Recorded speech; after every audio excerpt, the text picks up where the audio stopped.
Hey y'all, and welcome back to Brit Reviews It All. So I just finished the final episode of Pretty Little Liars, Original Sin, season 1, episode 10. This one titled Final Girls. Um, when I say it was jam packed with a lot of stuff going on, closing. I mean, I must say, overall, the whole season, it was really good. I love shows like this.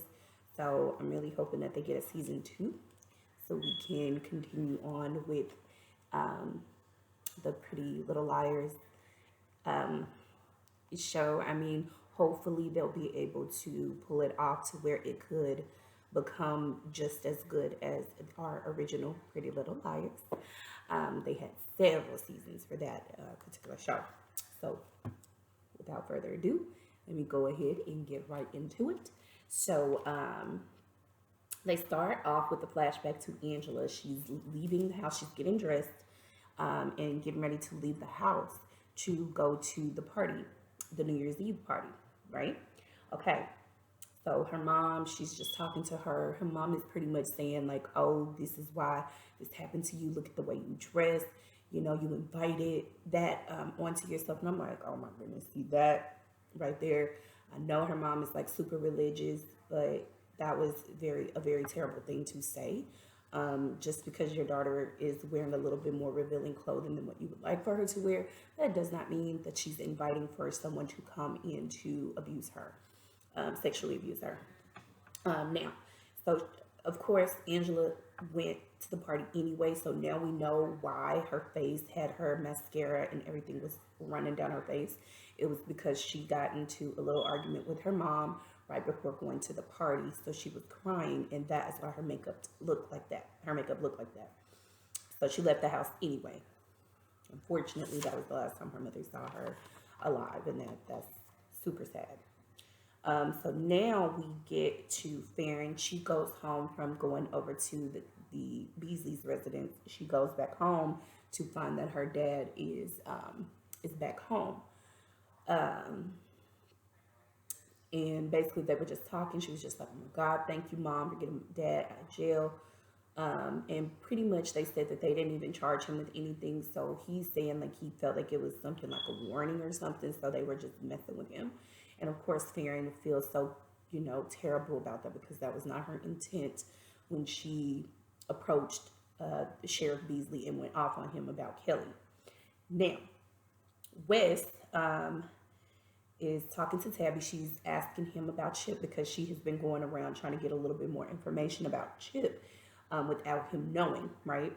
Previous episode, she was talking to Greg, in relation to the list of names that they had. So she's also talking to Wes and asking him about that night when she asked to leave so that she could she wanted to go to a party. Come to find out, Wes is saying, yeah, the both of y'all left me that night and it was a super crazy night. Um, and so Tabby is just like, he left too, so that means that he wasn't here, he wasn't working. So another red flag. All right. Now, Farron, she sends the girls basically like their little 911 text to meet up because they needed to talk. Farron, she updates the girls about what's going on with Sheriff Beasley. And Imogen, she also updates the girls as well about what she found out pertaining to her mom's body being removed from its gravesite. So someone has taken her mom's body.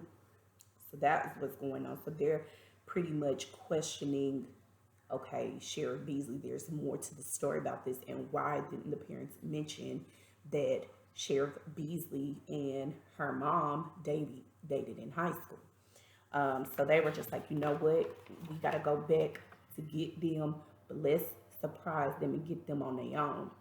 So each and every single one of them went to the parents and questioned them like randomly and just like was just really pushing for them to talk. And I'm like, here we go again. Y'all are failing to just open your mouths and tell them girls what they need to know because clearly they're finding out anyway. So go ahead and tell them what's going on. But Farron's mom is like, you need to drop this before something else happens. Now, Farron, she gets a text from Kelly saying, please, can we meet? Can we talk? They go meet. Kelly snuck out of the house. She said her dad done went off the rails. He's basically telling them they can't go anywhere. They are gonna have to stay in the house. He's not even allowing her to go to school until go back to school until after the Christmas break because he needs to clean up the mess that she started. Like for real.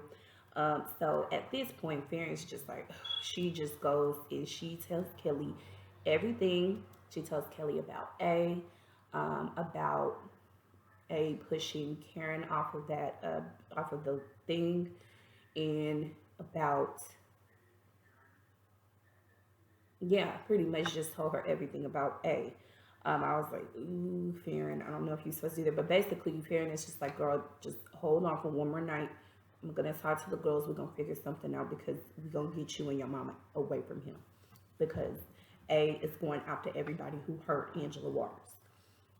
Now, Tabby, she goes and she talks to Imogen about her suspicions about Chip, and so they're really questioning, like, you know what, could it really be him? And Tabby's like, I feel it in my gut that it was Chip.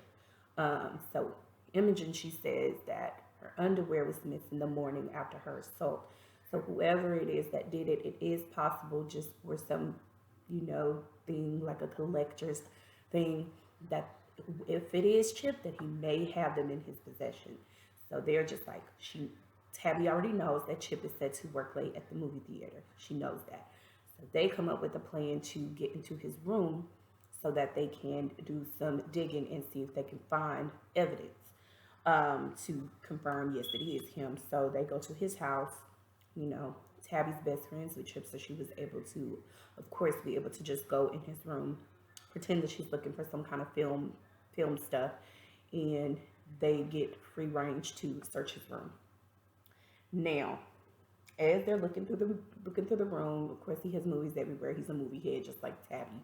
But Tabby comes across a box of movies hidden in the back of his closet, and they were like, like they are horror films, but they're more like the what kind of films that clearly he didn't want anyone to know that he had a lot of them.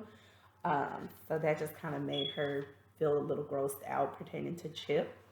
So overall, they did not find what they were looking for in his room. So they were just like, you know what? How about let's confront him and let's see if he feels bad about what he did. So they're basically gonna play a mind game on Chip. They go to the theater, and obviously the movies are done, so he's closing down for the night. He's closing that night.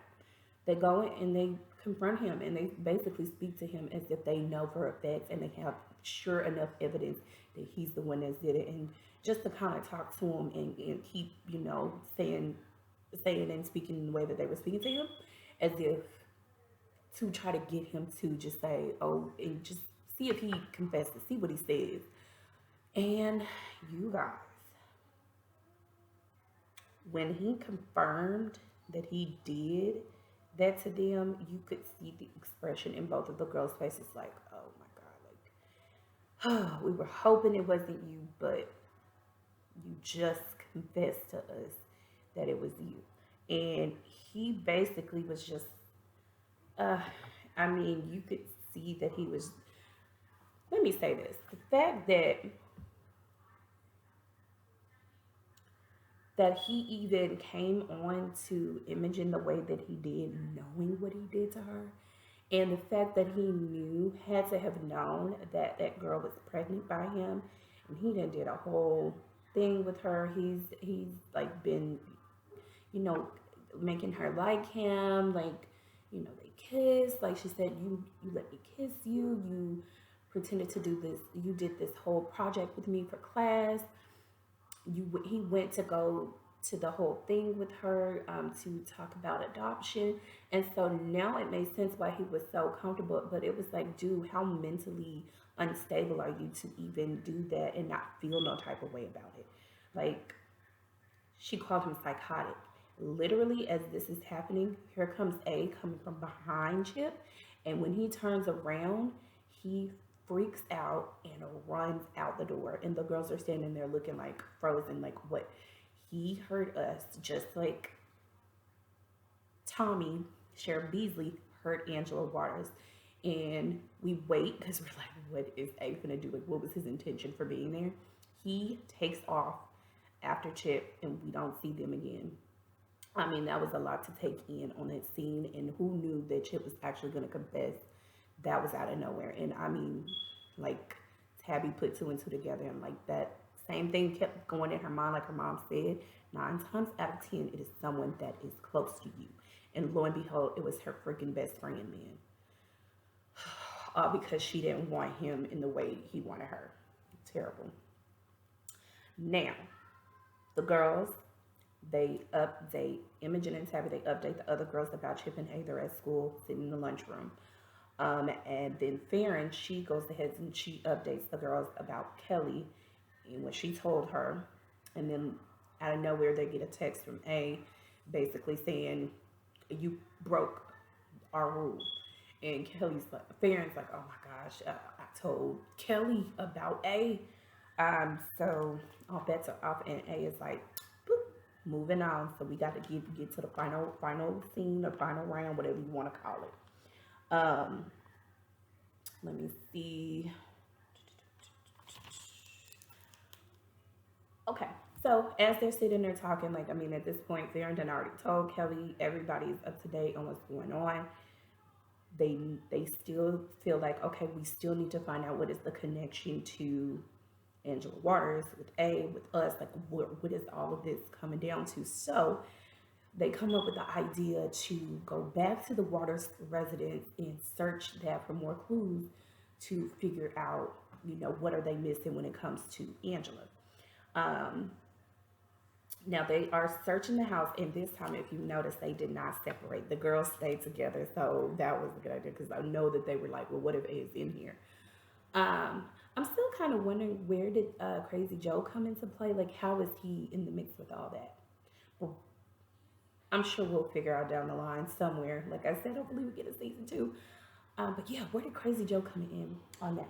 But anyway, um, let me see. Now, this is what I want to say. While they are searching the whole house, the Waters residence, at this time, A is busy making some moves. A is literally capturing every single one of the the parents, the whole time that the girls are in the house searching for anything pertaining to Angela. Now, I do want to say that when they went into the house, Tabby did make a comment, basically saying, what if Angela had like a whole nother sibling whose face was, messed up, and like she made a resident, she she said something, and I was like, oh, that could be it, Tabby. You could be right on it. Turns out she was completely right. Literally, Angela had another sibling because they found a room that had a cage. It had crayons, and it looked like it was a pet cage, but clearly it was a child in that room. Um, Imogen found markings on the wall where you are measuring your children's height as they get older, and it had two different sets of height measures. Okay, so that's another thing. Now, Imogen finds a picture that was underneath something in the kitchen, pulls it out. It's two children on this picture. So they confirm right then and there Angela had a sibling. So that is a missing piece that no one could really put two and two together. So we get it. We got it. And they said, Tabby, you were right. Now, as this is going on, Tabby, well, all of the girls, they get a text from A, and it's a picture of the school. So basically, A is summoning them to come to the school. Right after that, they get another picture, and it's showing that in this van, their parents have been captured. So you might want to come to the school. I'm not joking around. This is it. Girls, they arrive to the school, and they're like, okay, so we are about to walk into something, and we're hoping this is going to be the end of it. This is happening. Before Imogen goes into that school, though, she texts Kelly and tells her to come to the school as well. So that was a key thing. Um, Now the girls go in. There's a whole setup when they go in. Hall passes for every single one of them, and it's telling them to go to different things, to different rooms in the school. And I was like, oh, no, that's like Tabby said, horror movie 101, never separate. But A wants to separate them. So if you ask me, we all wouldn't have went individually to go anywhere, right? We wouldn't have went nowhere. We would have, for one, every single one of us would have went to the room that each of us was supposed to go to. We would have all went to it all together. Okay, we're gonna go to your room first. We're gonna go to this room first. We're gonna go to Noah's room next, as a group, not separating. But of course, the girls followed exactly what A asked and went to the separate rooms. So Tabby's room, she was to carve an A into Chip's chest. Okay. Noah, she was to inject drugs into um, her mom's dealer. Okay. Minnie, she was supposed to play like this trap cat and mouse game with Steve. They had Steve. Um, Farron was supposed to put a tattoo on Madame Fahiri, or however you say her name. And Imogen was told to look into her mom's mouth. Um, that right there was such a hard scene because that was her mom's body. And for her to have to uncover her mother and see her like that and retrieve something from her mouth, being asked to retrieve something from her mouth, that was terrible. Now, um, let me see. All of the girls, they come back. They come back out into the hallway, and they all say that they didn't do it. They couldn't do it. They didn't do what A asked them to do. So at this point, they're getting a text from A, saying, you showed them mercy. That's good. Maybe there's hope for y'all after all. And tells them to come to the auditorium. As they're walking into the auditorium, it's like a whole circle. Punish the guilty is everywhere. That's like the big thing that's all over the school. Punish the guilty, punish the guilty. So they are literally out there and, well, in there. And they see the moms, they're tied to chairs, and there's other chairs basically for them to sit in. Clearly, it's a circle. So as they're walking up or running up to go to the moms, they're screaming at them like, no, stop, don't come up here. And here comes A walking out. So they stop and they're just like, okay, like, what do you want? Like, what is it? And then, what do you know? The freaking principal was behind this the whole time. I did not expect that, not one bit. I felt like I thought that the principal knew something about the whole sexual abuse culture within the school, but like I said, it wasn't even the jocks. You know what I'm saying? It at all. It turned out to be freaking shit. Um, and as we find out, it was the dang Sheriff Beasley who did that to Angela. He comes out, and I'm just like, that was a doozy. I wasn't expecting that. Um, that kind of threw me for a loop. Now, when he comes out, he confirms, and they put two and two together. Okay, he says this is Archie, and they put two and two together and understand. Okay, Archie stands for A. Got it. But they're still not really putting the two and two together. So, as this is going on, Kelly is in the process of trying to get out the freaking house because Imogen texted her. Her daddy, he was watching that door, honey, and he was like, no, where you going? We finna have dinner, and I told you can't go nowhere. So Kelly's at a standstill. She hasn't left the house yet. Going back to the school in the auditorium, the principal says that the girls, they actually, Imogen and Tabby and all of them, they actually helped him to uncover the true identity of who sexually abused Angela. And then in him saying that, he said, who hurt his Angela? And they was like, I'm sorry, what? Am I missing something? So he confirms that not only is he's just the principal and he knows and he's doing the whole A thing, is the head honcho for that, he is Angela's father. Okay? Angela's father. And then now we get the whole backstory. Rose and the principal, they liked each other. They went to school together. They ended up liking each other. He ended up getting her pregnant. She had twins. His parents did not approve of her.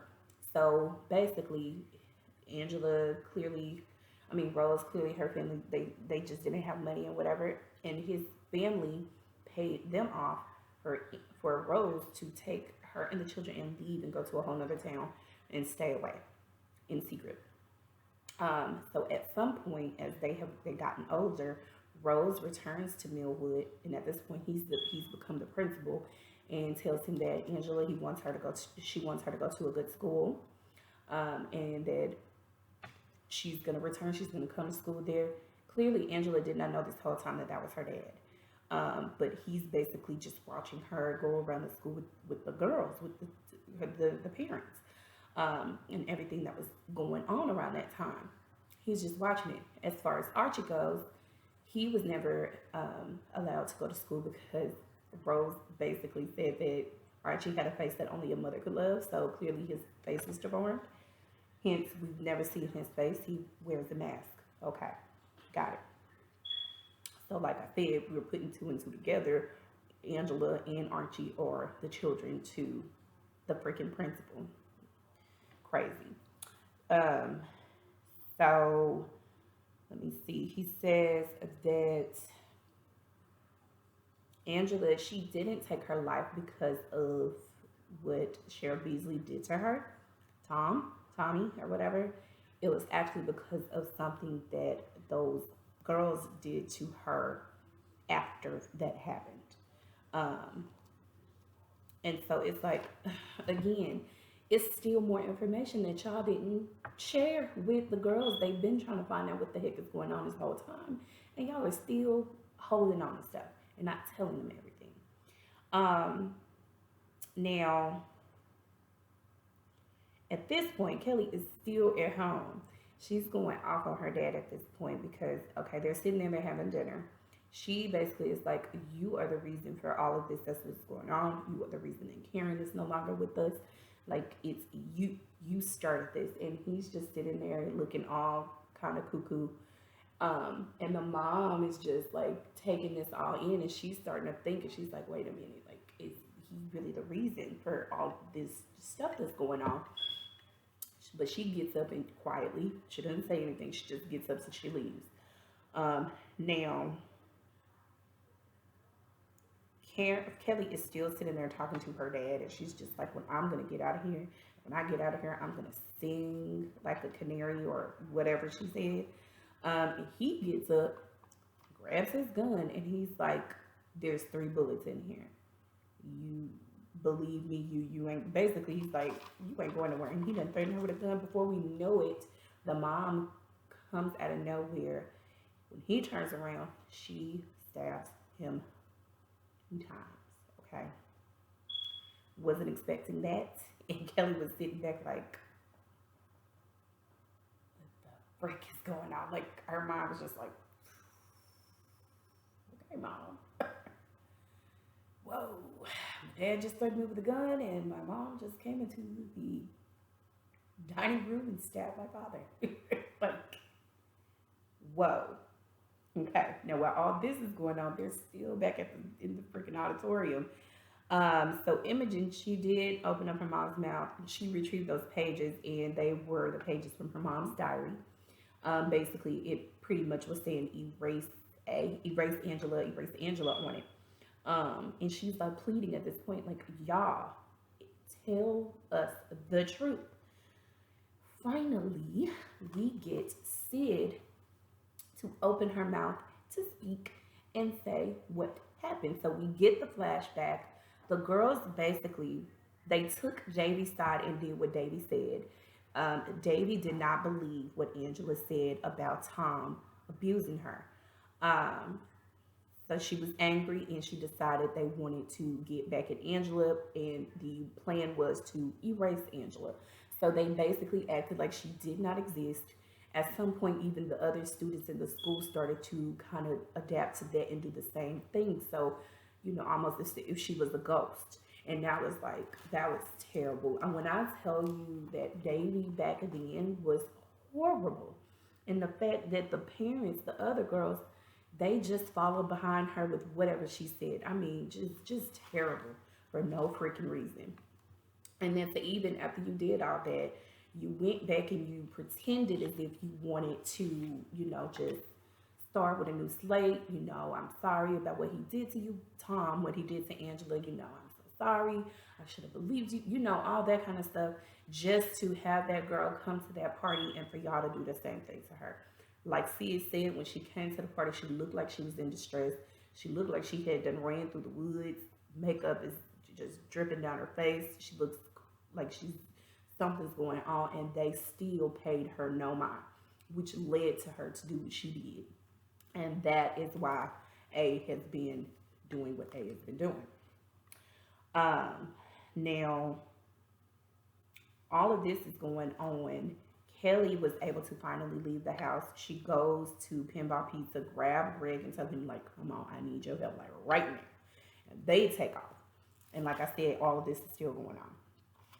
Now, when it comes to Imogen and Davy, the principal confirms to Imogen, like, we didn't do that to your mom. We did send her the little gifts, which is what Karen had in her hand. But that was it. She was like, she basically took her own life because of what she, that she did to Angela. Now, the principal says that since the parent took the cowardly way out, sins of the parent lands on the sins of the lands on the child or something of that nature. Basically saying, well, since your mama not here for me to punish her, we gonna get you. Talking to Imogen. And he's basically sticking Archie, we can call him Archie now, sticking Archie on Imogen, and Imogen's like, wait, like, what are you doing? Like, I'm like pregnant after a whole innocent child, and look at what you're doing. How is this right? He basically says, baby, the best I can do for you, and this is just because you're pregnant, I'm gonna give you a head start. And it was like, and the girl's like, run. Imogen takes off out of the school. She's like running. She's trying to figure out, like, where do I go? Where do I go? She's thinking about her mom. So she's like, go home. She goes home. This whole time, A is chasing her. Now, as she's running through the graveyard, she stops because she's starting to have contractions. And again, she remembers her mom tells her, breathe. When you feel like you're dealing with your contractions, just breathe through it. She's doing this again. This whole time, Archie is still chasing her. Now they start to ask, the principal more questions. So trying to, basically saying, like, what now? Like, what now? What about Tom Beasley? Like, what are you gonna do? He's the one who did this to Angela. Like, why are you not punishing him? And he's like, oh, he's gonna get his. He's like, who do you think we're gonna pin all this on? So that's the plan. Now, at this point, Kelly and Greg run into the freaking auditorium, not realizing what's going on. And the principal, he gets so spooked that he shoots the gun, and it hits, what's his name? Greg. It hits Greg and knocks him out. So the principal is like so spooked and just like, oh crap.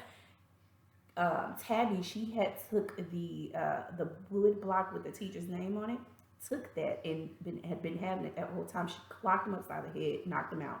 And they were able to tie him up real quick and then also get to the parents and untie them. So as they're doing that, like I said, Archie is still chasing freaking Imogen at this point.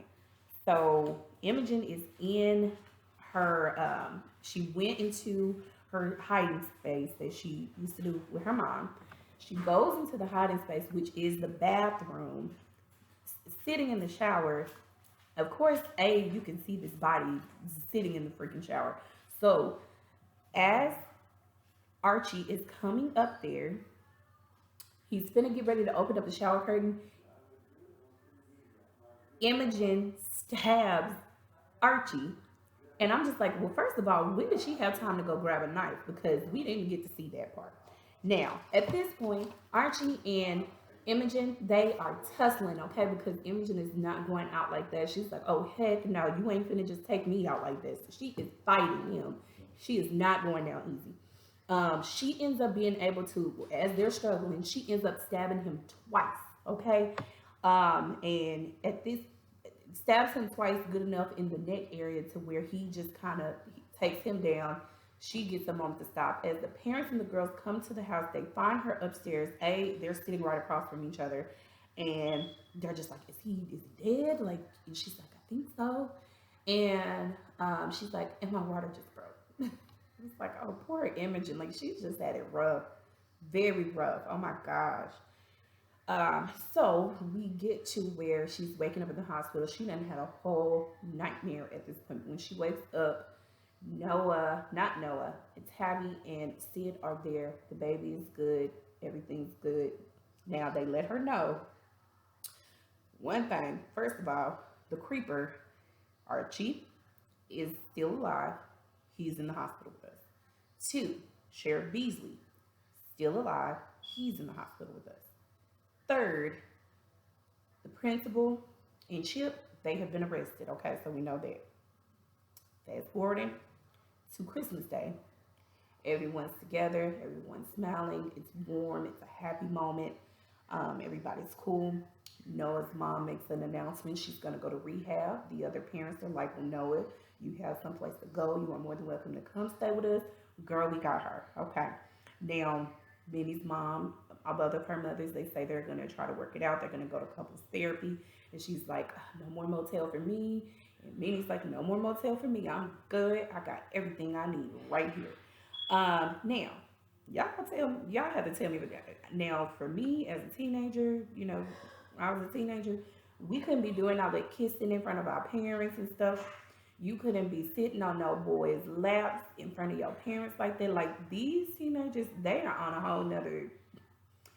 And the parents is just cool with it.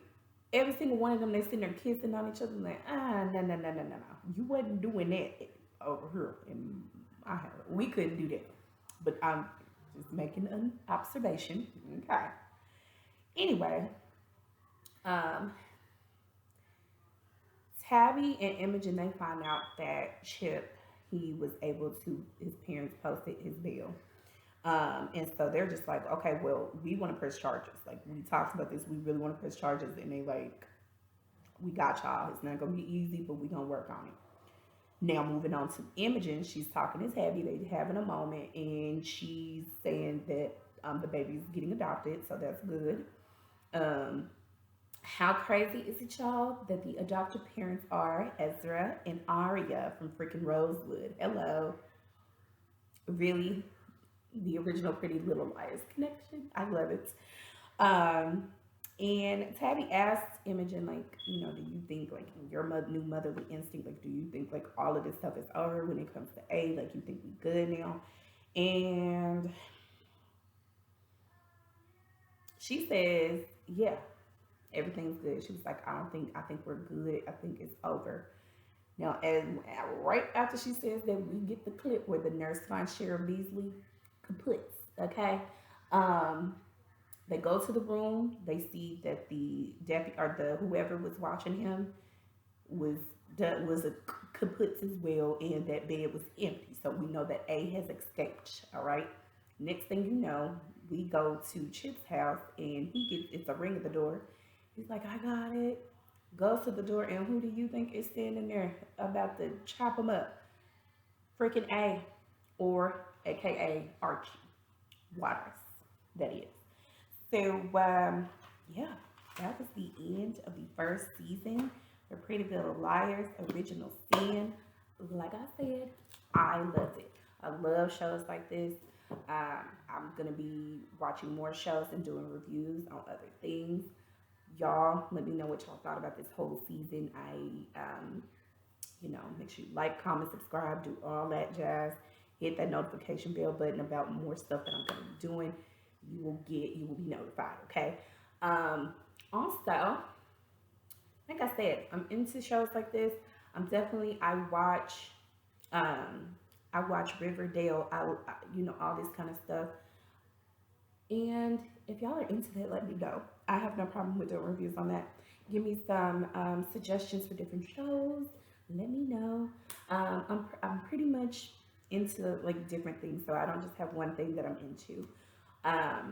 But yeah, any suggestions, let me know. And again, I want to thank y'all for going on this journey with me for the Pretty Little Liars Original Sin TV series or HBO Max series. But yeah, Thank y'all again. Thank you, thank you, thank you.